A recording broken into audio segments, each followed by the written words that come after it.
You are listening to I Am Refocused Radio with your host, Shamaya Reed. This show is designed to inspire you to live your purpose and regain your focus. And now, here's your host, Shamaya Reed.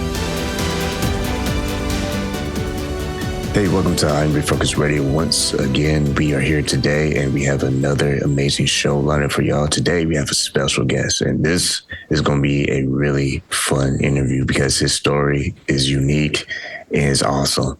He's not only someone that was a pop star in Europe, Eastern Europe, to be very clear on that, but he's also has an amazing childhood growing up. He was a refugee in Chile, but it did stop him from making all the great achievements that he's been able to do along the way.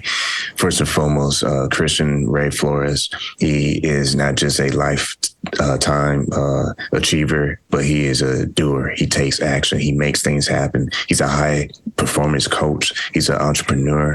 He's an international recording artist and philanthropist. So first and foremost, Chris, I can't wait to dive into your story. How are you doing today? I'm doing well. Thanks for having me. I appreciate your time. So I know I teased the intro of your childhood, how you started. Kind of take us to that backstory, because I think that's a very powerful story from where you started to what you're doing.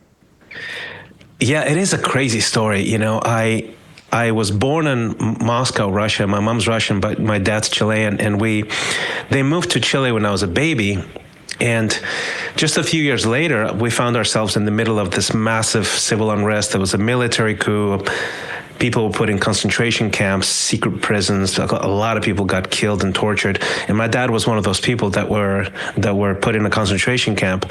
So we were literally one of the few lucky ones that escaped unscathed, in the sense that my dad was not tortured. Obviously, he made it out alive. So we were refugees. I was 5 years old, and that was literally my first childhood memory was my mom passing food through a guard in the concentration camp to him, which never got passed to him, by the way. And then my first childhood memories were with a bunch of families who lost everything, and they were just trying to figure out what to do next in life in this refugee facility.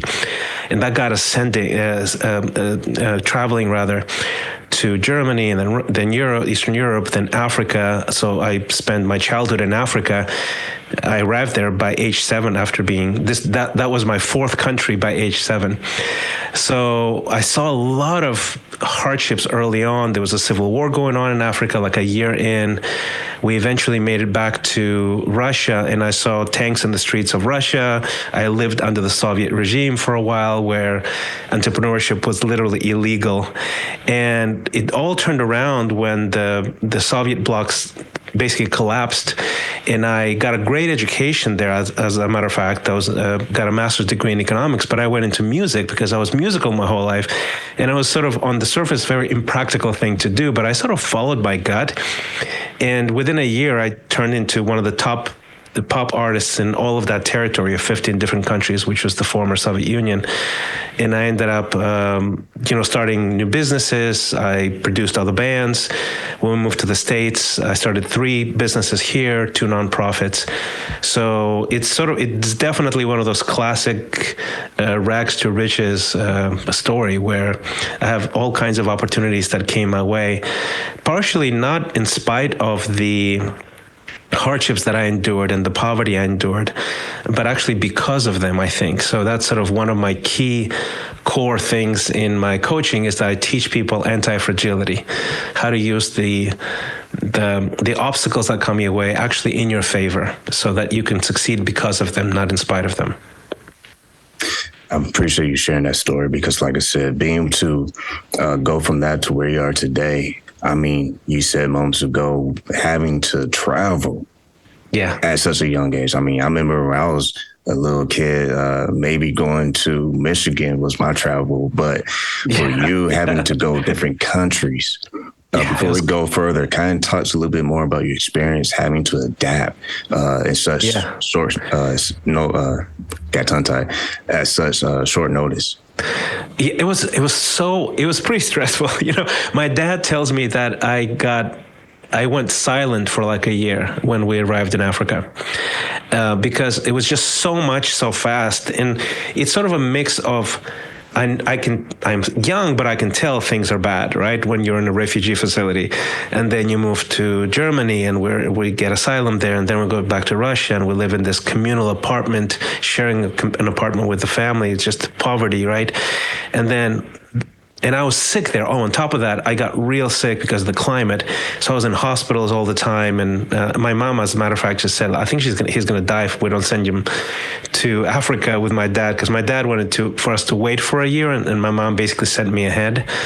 And I arrived there, and it was just such a change of culture, like different languages, people look completely differently. And my dad was like really worried about me because I was just very awkward for a while because I don't understand how I fit in, right? I don't understand the language.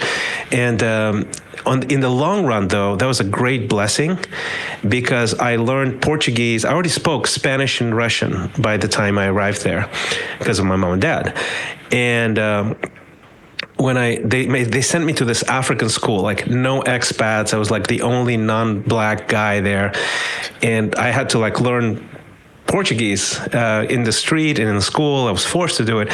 And then a year after that, they sent me to a private school, which is like an expat school, which is all English. So I learned English age 9. By age 9, I spoke 4 languages.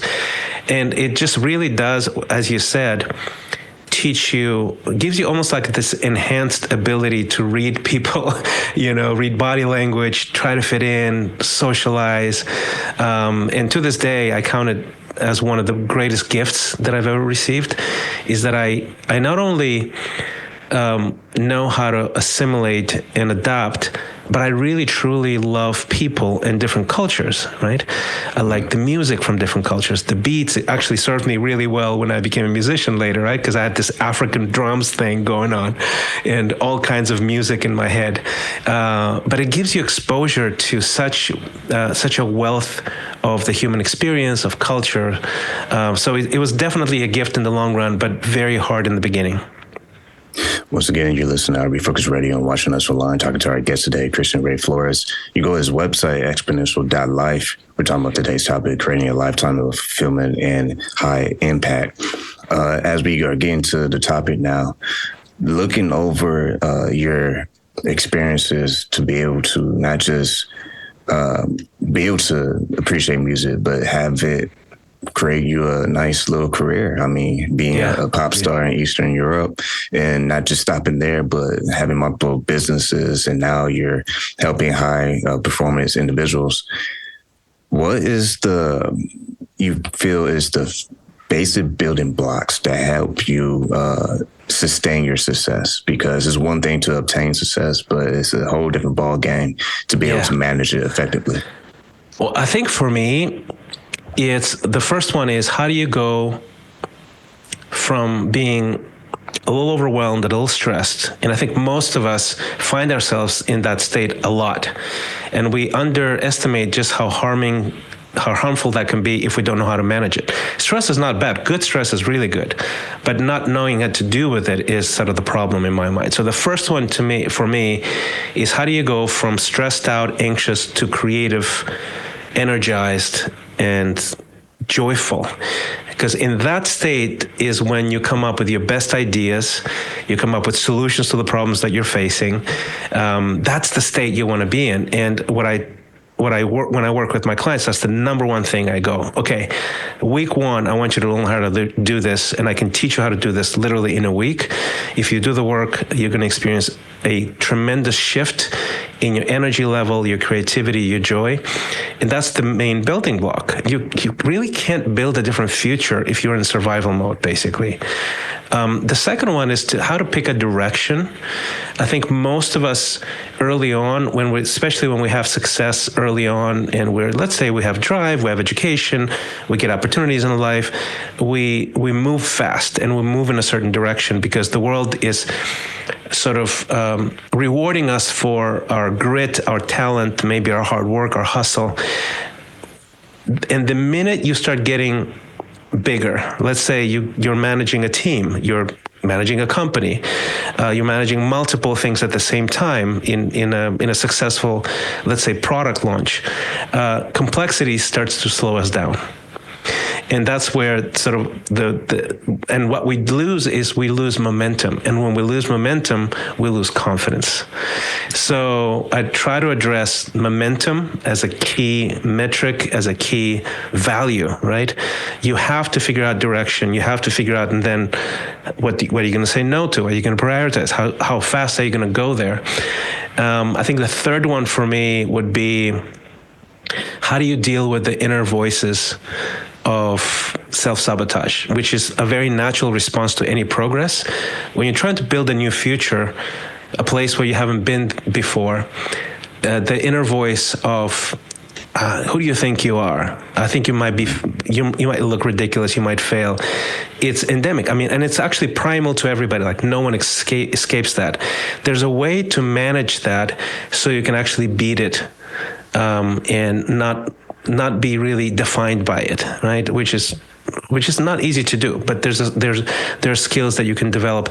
And then the fourth one, I would say for the long-term success part, this is a classic mistake of most people that get successful professionally, is that they over-invest in the outer game, in the skill that they're getting compensated for. It could be an engineer, it could be a financier, it could be an athlete, but they underinvest in the inner game, both the mindset, also the dimensionality of success. So they usually underinvest in family, in friendships, in community, in spiritual practices, in how to manage your money. So those are the things that are under the surface. And if those get ignored, classically ignored, so eventually they get very successful and then they hit a wall because these dimensions that are actually crucial for your well-being long-term, they get overlooked and you start getting hit by all kinds of things, right? So we have this scorecard that we use with our clients, and actually we have it available for everyone if any one of your listeners wants to check it out, where we ask them like 40 questions across a variety of dimensions. And the scorecard is incredibly simple, but it's very predictive of where you're going to go. And are you going to be successful in that? I can literally tell you, hey, if I see certain things, certain patterns, even if you might be on paper doing well, trouble is around the corner, right? Or you might be going through this almost like messy middle, but you are scoring high across a lot of dimensions. I'm going to tell you, you're going to find success 100%. It's just a matter of when. When you say that, it makes me think of a lot of times on the show we hear these great success stories, but none of it happened because a person just woke up one day and said, yeah, I'm gonna do that, and then boom, it happened. It was a messy middle. It was always yes. It was systems that had to be absolutely developed. Yeah. What is your routine? And what I mean by that is, what are the basic principles that you try to look to apply? Because we have good days and bad days, but what are some of the basic things that you try to keep intact as you attack the day? Okay, so that's a great question. I have the deepest conviction that if you have a skill set to win the day, you will win in life. It's that simple, right? And most of us, we live on autopilot like 90% of our time. It's the same thoughts, the same actions, the same mindset, the same ways of viewing certain situations. So the first hour is the most important hour, right? And basically what I coach people in my first hour is more like first 2.5 hours, but in the very beginning, your first hour should be 20 minutes of contemplation, prayer, a spiritual transcendent experience, because that gives you self-awareness. It basically sort of breaks the matrix and you start understanding, this is exactly how I feel, this is why I'm feeling it, etc. The second 20 minutes is physical activity, because that wakes you up cognitively, your muscles, your body starts being your ally. And the third 30 minutes is to learn something new. Whatever you're lacking, it could be, an adjacent skill, or it could be an area of life like marketing or finance or something like that, or marriage or relationships or networking. I mean, this list goes on and on. You have to invest every single day to stretch your ability to a higher level. And if you do even an hour, and it's that 20-20-20 principle a day, your day will be different. My day usually starts with probably 2.5 hours of that. So it's supercharged usually, and I am incredibly high performance during the day without being burned out because of how I basically shape the day, not only the first 2.5 hours, but the day itself. Once again, you listen to Refocused Radio and watching us online, talking to our guest today, Christian Ray Flores. You go to his website, Xponential.life. We're talking about creating a lifetime of fulfillment and high impact. And speaking of that, I love what you said earlier about how sometimes we can invest a whole lot on external things, but we don't really invest on the inner person of our lives. And we can easily self-sabotage our potential because of not just being ready. Success can crush you, or it can help you get even more better than where you are right now. So when you look at how you balance not just your life skills, but using creativity as a strategy versus only depending on like the textbook strategy, how do you kind of balance those two? Well, I think creativity is the ability to see unrelated things and put them together in something that adds value to people's lives, right? So you are the only way to beat AI, to not be replaced by AI, is to be creative. That's really the bottom line, right? So the people that are creative, they will use AI as a tool, but the people that are not creative, and by the way, you can be creative in entrepreneurship, even in accounting. Okay, I don't mean shadowy, sort of shady things, but you can be creative in anything. The only way to actually win in an era of AI that's going to replace millions and millions of jobs is to develop creative lifestyle changes that allow you to add value at a very different level, at a higher level, and then using AI as just a tool that helps you do that. People, they think of shows like this, and you have a show as well that we can talk about later. They want the hosts to get to the point, get to where the meat is, so that way they're not dragging on. And that, I feel, is a personal skill as well. Because sometimes we can think a good thought, a good idea for our business or for relationships, networking. But sometimes we get caught up in the noise and we just want to drag it and, I'll get to it eventually. How do you cut the fluff, especially as an entrepreneur, to not just get to the point, but understand when's the right time to explore versus, let's just get to the point. Let's cut out all the noise. This is going to sound a bit lofty, right? But if you're not trying to just sell something, but you're trying to improve somebody's life and solve somebody's problem, you will obsess over what's going to get people to really connect immediately. So that saves you, I think, from dealing in cliches, but it gets you. I'm very passionate about understanding, okay, what makes people flourish? What are the obstacles exactly? And I have webinars every month, and part of the reason why I have free webinars to every subscriber of my newsletter is not just to serve them and thank them for being subscribers, but also because I get a pulse, right? So I go, okay, I'm going to address this problem, and I'm going to unpack it in front of 30, 50, 100 people, depending on who shows up. And my goal is always this. I want to cut to the chase. I want to cut to the essence on the pain point and how to fix that pain point.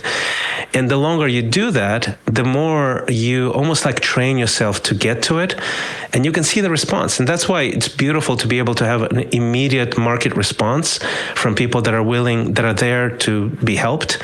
When I say, okay, here are your 4 problems. For example, last webinar, I talked about how to recalibrate your career, and the 4 reasons, or the 3 reasons. I think I reduced it to 3 because I wanted to unpack them. Why people get stuck in their careers. Yeah. And I've done this webinar 3 or 4 times, right? Like every few months I do the same exact topic, but I always tweak it a little bit. And every time I do it, I go, oh, I think I missed that, or the essence of the issue is this.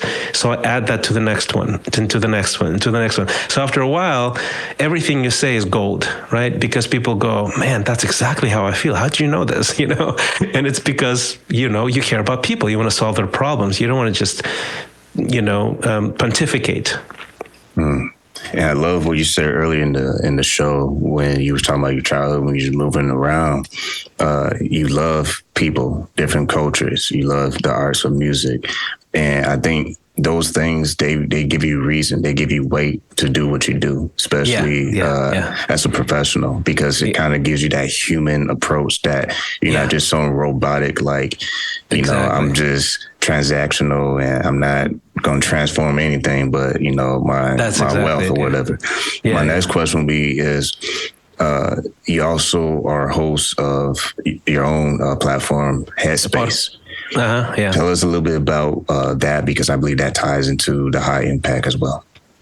Yeah, so basically Headspace by Christian Ray Flores is both a newsletter where I put a lot of text and a podcast where I put a lot of basically video, audio on Spotify and YouTube.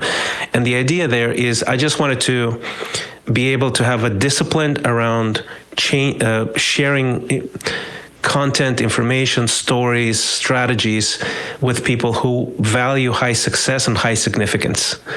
That's sort of the audience. I want to have high success, but I want it to be significant. I don't just want to be rich. I want it to serve people and have it and make a change. So everything I do, I try to, in a very disciplined way, twice a week, I post something, right? And I love doing that because I can give it away for free. And if you want to subscribe for like the paid version of it, it's just $11 a month. It's very easy. So it's a way for me to essentially serve the broader community. Maybe most of them won't be able to or are not in a place to join my coaching program, but I can still serve them either for free or for this small subscription every month. Once again, listen to our Refocused Radio and watching this online, talking to our guest today, Christian Ray Flores. You go to his website, Xponential.life. And speaking of creating content of value that really helps your audience, especially those who might want to warm up first before they decide they want to be a client of yours, I'm going to just be transparent right now. I love watching other people on YouTube. I love watching other resources out there because it sharpens my game. And one person that I've been watching for a couple of years now, maybe a few years now, is Gary Vee. I really love how unfiltered he is and how true he is to his personality. And I feel like what he does is he enables his followings, as far as his viewers, to just be authentic to who you are as a person. When people see you and hear about your story and hear about Chile and all that, they're going to really connect to who Christian is. They're not going to connect to someone who just tries to act the part. And I feel like what's happening a lot in today's world, not to be off topic, but in order to have high impact, I think what's giving people low impact is that they're trying too hard to be that image of what they think success might be. Kind of touch on that. No, I agree. I mean, this is a time where building a personal brand is such a gift. And this is the first time, this is the best time since the beginning of time where a human being can tell his or her authentic story, develop his or hers authentic and specific and unique solution to somebody's problem. It could be a product, a service, or whatever, and then communicate it to the world anywhere at any time. Right, so this is a revolution of personal brand development right now, and I mean one of the things that I encourage every client of mine to even wrap their minds around is that developing a personal brand is essentially reputation at scale.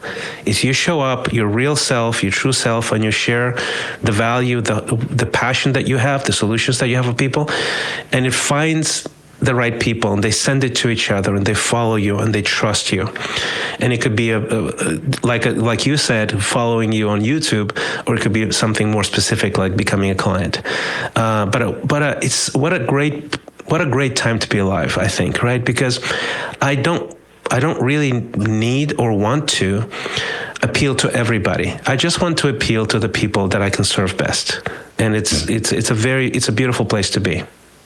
There you have it, another masterclass brought to you by our guest today, Christian Ray Flores. Make sure you go to his website, Xponential.life. We've been talking about topic creating a lifetime of fulfillment and high impact. Love to definitely have you on in the future. Maybe we can talk next time a little bit deeper about your book. But until then, I want to say once again to Christian, thank you for your time. Thank you so much. And to the viewers, you spell exponential without the E. It starts with an X. So maybe people are typing it wrong. If they're going to be frustrated, I want to correct that just to make sure. And I'll definitely put that website address in our notes so you can copy and paste it and make it easy for yourself. So like always, man, thanks again, man. Thank you so much.